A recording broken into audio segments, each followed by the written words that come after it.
So the day started here in the old studio. Now, it's a studio that you guys are used to seeing. I've been shooting videos here for 3 to 4 years, both for the YouTube and then before YouTube for Ozark Fence itself. So the day starts here. We're going to start the teardown.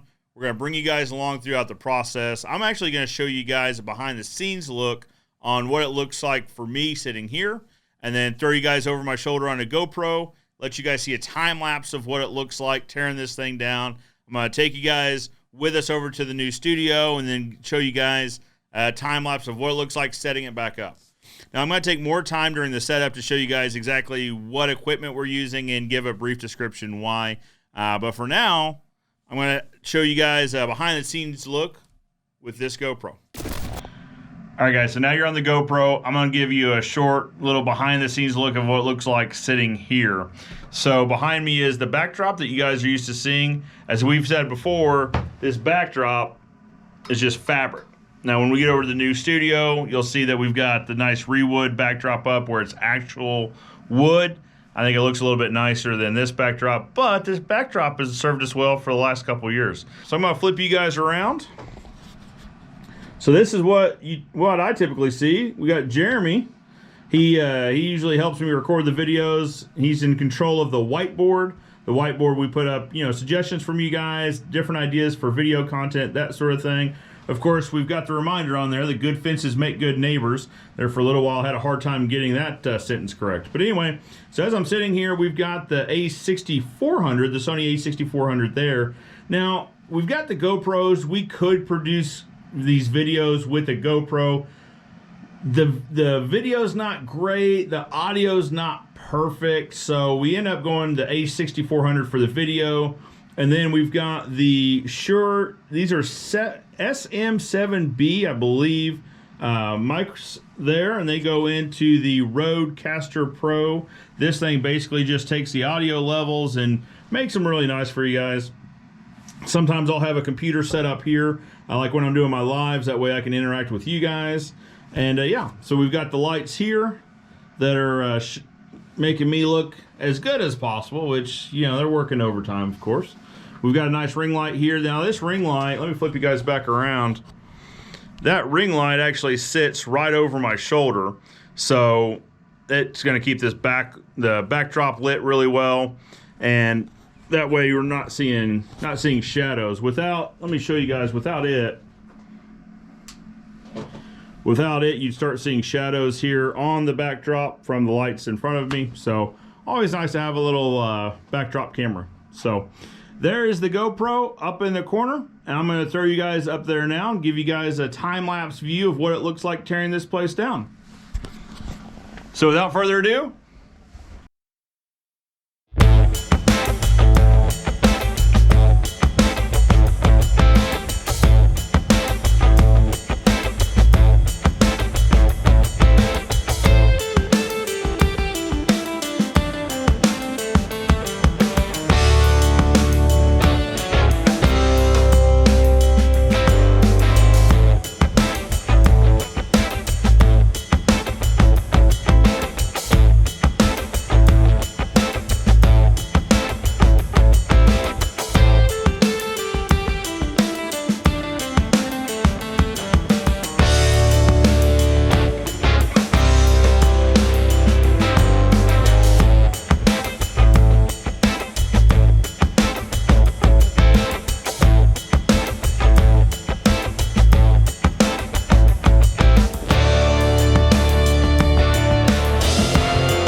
at the new studio, and it's a little bare. Now we do have the backdrop up. Other than the rewood, we've got a new desk, a couple new chairs, properly colored. And but yeah, other than that, it's a little bit bare. We also have another desk. So the idea is we're gonna do all of the recorded content at this desk and then all of the live content here, just to give you guys kind of a different view, a little bit change of pace. So without further ado, we got a lot of stuff to bring up. I'm gonna put you guys back up on the tripod and give you guys a time-lapse view of what it looks like setting everything up.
All right, so we have version 1.0 of the studio set up now. We've got most of the equipment up. We're probably gonna make changes as we start recording and figuring out the placement's a little bit off, or we'd like to bring in more equipment to make it a little bit easier to shoot higher quality content. Over my shoulder, you see the lights. We've got two of the Aperture 120D Mark IIs. They're good lights, they're quiet lights, which is important.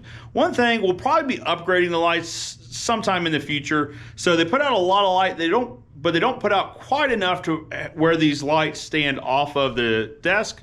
As you can see, they stay pretty close to the desk. I'd like for them to stand off a little bit to give us a little bit more room. Talking about video, so we've got the Sony a6400 is our studio camera. It's on just a Manfrotto tripod.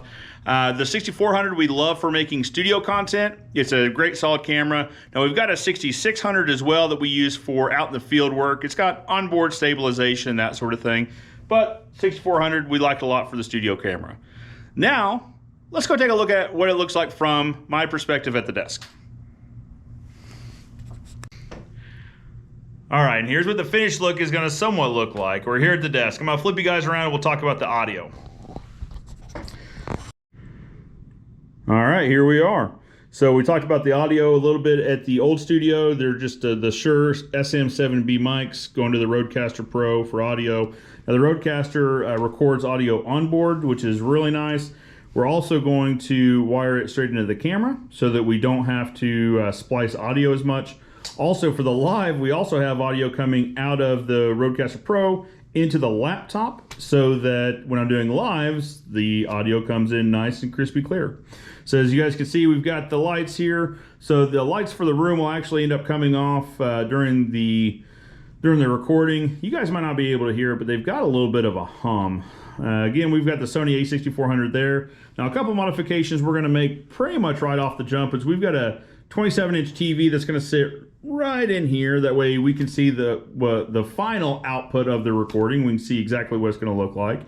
We've also got a teleprompter we're gonna put on the camera. That way I can not really use it as a teleprompter per se, but use it as another screen so that I can be looking directly at the camera during the live broadcast when I'm doing an interview. I think it'll make the quality a little bit better for you guys.